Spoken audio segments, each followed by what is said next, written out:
ಎಲ್ರಿಗೂ ನಮಸ್ಕಾರ. ನಾನಿವತ್ತು ಬರೀ ಒಂದು 10 ನಿಮಿಷದಲ್ಲಿ ತುಂಬಾ ಕ್ವಿಕ್ಕಾಗಿ ಮಾಡ್ಕೊಳ್ಳೋಂಥ ಒಂದು ಲಂಚ್ ಬಾಕ್ಸ್ ರೆಸಿಪಿ ತೋರಿಸ್ತಾ ಇದ್ದೀನಿ. ಟೊಮ್ಯಾಟೊ ಮಿಂಟ್ ರೈಸ್ ಹೇಗೆ ಮಾಡ್ಕೊಳ್ಳೋದು ಅಂತ ತೋರಿಸ್ತಾ ಇದ್ದೀನಿ. ಬೆಳಗಿನ ಬ್ರೇಕ್ಫಾಸ್ಟಿಗೆ ಆಗಿರ್ಬೋದು, ಲಂಚ್ ಬಾಕ್ಸಿಗೆ ತುಂಬಾ ಚೆನ್ನಾಗಿರುತ್ತೆ. ಟ್ರೈ ಮಾಡಿ ನೋಡಿ. ಸೊ ಮಾಡಲಿಕ್ಕೆ ಮೊದಲಿಗೆ ನಾನಿಲ್ಲಿ ಒಂದು ಮಿಕ್ಸರ್ ಜಾರಿಗೆ 3 ಕಟ್ ಮಾಡ್ಕೊಂಡಿರೋ ಟೊಮ್ಯಾಟೊ ಹಣ್ಣನ್ನು ಹಾಕ್ಕೊಳ್ತಾ ಇದ್ದೀನಿ, 1 ಹಸಿಮೆಣಸಿನಕಾಯಿ, ಒಂದು 6 ರಿಂದ 7 ಬೆಳ್ಳುಳ್ಳಿ ಎಸಳುಗಳು ಮತ್ತು 1 ತುಂಡು ಶುಂಠಿನ ಹಾಕ್ಕೊಂಡು ನುಣ್ಣಗೆ ರುಬ್ಕೊಂಡು ಪೇಸ್ಟ್ ಮಾಡ್ಕೊಳ್ತೀನಿ.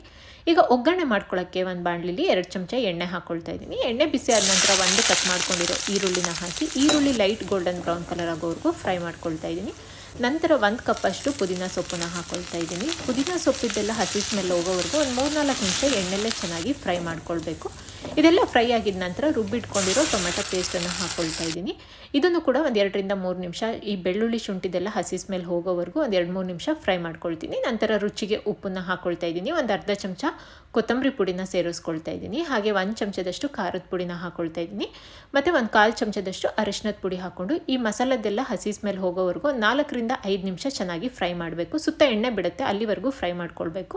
ನಂತರ ಈ ಫ್ಲೇಮ್ನ ಆಫ್ ಮಾಡಿಕೊಂಡು ಮುಂಚೆನೇ ಮಾಡಿಟ್ಕೊಂಡಿರೋ ಅನ್ನನ ಹಾಕ್ಕೊಂಡು ಮಿಕ್ಸ್ ಮಾಡ್ಕೊಳ್ತಾ ಇದ್ದೀನಿ. ಪೂರ್ತಿಯಾಗಿ ಅನ್ನಕ್ಕೆ ಮಸಾಲ ಹೊಂದ್ಕೊಳ್ಳೋವರೆಗೂ ಮಿಕ್ಸ್ ಮಾಡಿಕೊಂಡು ಲಾಸ್ಟಲ್ಲಿ ಸ್ವಲ್ಪ ಕಟ್ ಮಾಡ್ಕೊಂಡಿರೋ ಕೊತ್ತಂಬರಿ ಸೊಪ್ಪನ್ನ ಹಾಕ್ಕೊಂಡ್ರೆ ಟೇಸ್ಟಿಯಾಗಿರೋ ಹಾಗೆ ಸಿಂಪಲ್ ಆಗಿರೋ ಟೊಮ್ಯಾಟೊ ಮಿಂಟ್ ರೈಸ್ ರೆಡಿಯಾಗಿದೆ. Thank you for watching.